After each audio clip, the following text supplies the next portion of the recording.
Bem, vamos continuar então nossa,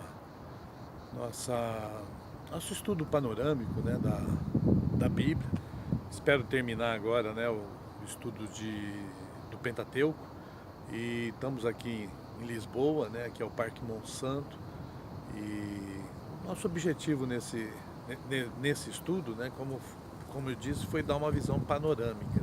Então vamos ver se a gente consegue terminar esses três livros com essa visão panorâmica. Bem, o livro de Levíticos, né, que é o próximo livro que nós precisávamos ver, ele foi escrito também por Moisés, né, na mesma época, e ele fala sobre o serviço a Deus, é o serviço levítico.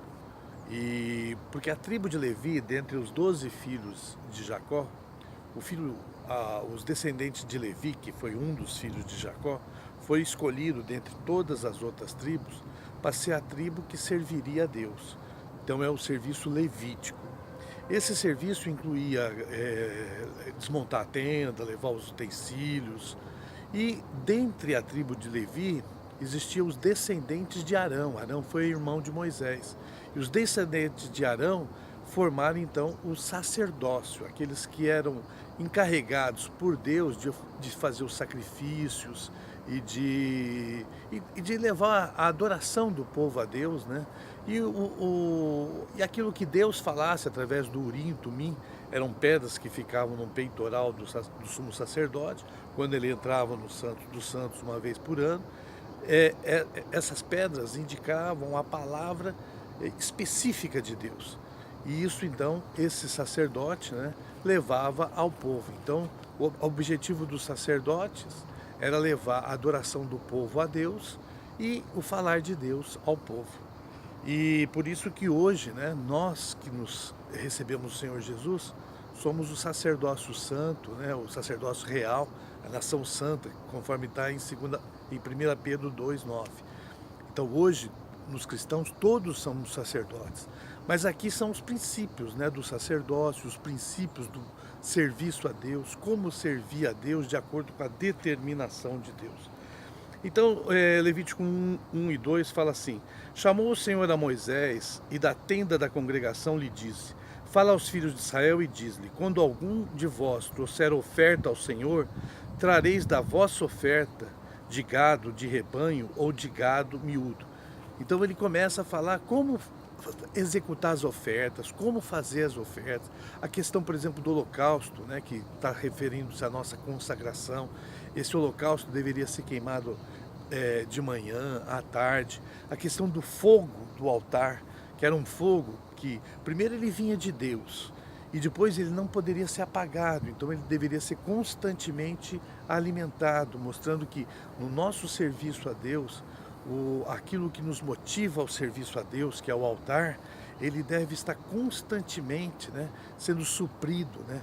E nós somos essa madeira que é colocada ali para alimentar aquele fogo. O fogo vem de Deus, mas o alimentar o fogo vem do que? Da nossa consagração. E a madeira está referindo-se à nossa humanidade. Então, toda vez que nós colocamos a nossa humanidade no altar do Senhor, esse fogo ele é alimentado constantemente. E no livro de Levítico, então, trata de muitas situações, né, que relacionadas a esse serviço. E Levítico 10 fala de dois filhos de Arão, os dois filhos maiores de Arão, Nadab e Abiú, que eles resolveram servir a Deus, mas com fogo estranho, ou seja, fogo que não veio do altar que Deus tinha queimado ali, porque o fogo do altar veio do céu. E Nadab e Abiú quiseram oferecer um serviço a Deus com fogo estranho. O Senhor não aceitou e os matou, porque ele estava querendo ali mostrar um princípio, né? A semente. Essas coisas que aconteceram ali no Pentateuco são sementes para que o Senhor nos alertasse. Ele queria mostrar que, assim como Caim, ao servir a Deus de acordo com a sua vontade, gerou todo um problema, se o nosso serviço partir de nós e não partir de Deus, nós podemos causar muitos problemas. E depois, né, mostra lá em Levítico 11 a questão dos animais limpos, dos animais imundos, a questão de ruminar, a importância do ruminar, né? Os animais limpos normalmente eram aqueles que ruminavam.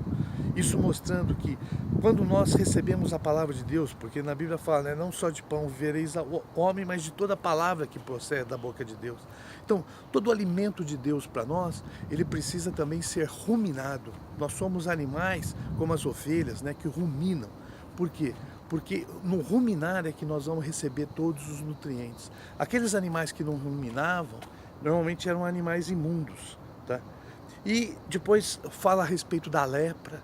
Na questão da lepra é tão importante porque a lepra, ela divide o corpo. Então, o Senhor deu muitas instruções sobre a questão da lepra.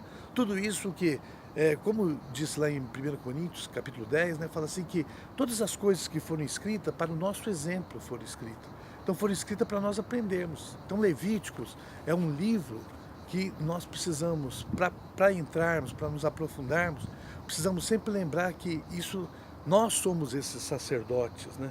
E depois, no final de Levítico, ele fala dos votos, da consagração, e é interessante que nessa parte dos votos da consagração, ele mostra assim que se você fizesse um voto e consagrasse alguma coisa, e depois você quisesse resgatar, você deveria sempre pagar 1/5 do valor. Ou seja, depois de 5 vezes que você consagrar, aquilo seria, o total seria dado, né? Então, a mesma coisa, nós quando nos consagramos, nunca nos consagramos totalmente. Sempre nós depois resgatamos. Mas não importa se nós resgatarmos aquilo que nós consagramos.